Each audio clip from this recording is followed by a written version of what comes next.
So how do you determine if somebody is impaired to drive while they are smoking marijuana? So this is a weird thing too because they will say that you smoke like marijuana is not alcohol. Like Right? it doesn't go out of your system in 12 It hours. does not. Yeah. So if they say that you were DWI, right? Impaired. Yeah.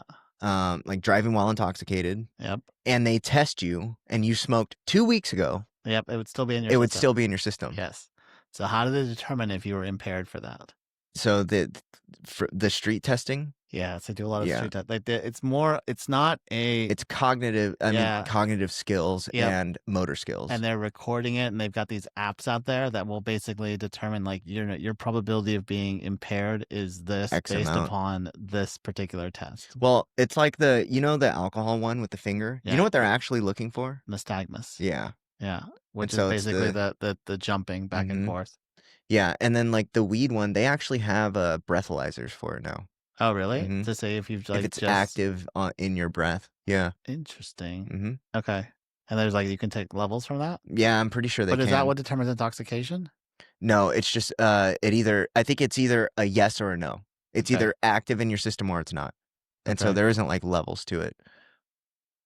Okay. So I mean, the biggest concern is that like, how do you test somebody who is driving while under the influence in a way that's like legal and in a way that allows for them to ensure public safety, but not like criminalize someone who's doing something legally? So the reality is the margin of error is so wide Yeah. that it's like you might get one and you might Uh-huh. fuck one, Right. right? So I don't know. And that's because THC blood levels poorly correlate with impairment, Mhm. right? Like there's no definitive test that says, "Hey, you have this much THC in your blood. It means you're going to be behaving this way," right? Mhm. So states struggle to define reliable THC impairment thresholds. I mean, they probably have tests out there that can test the quality of the molecule, like the deterioration levels of the molecule. Okay, But that is so expensive. I imagine it's so right. expensive. And I think they're doing it based upon what is your presentation, Yeah, for like sure. how are you showing up? Like, Well, and let's are be you like real. are you, you like in the Cheech and Chong thing about like,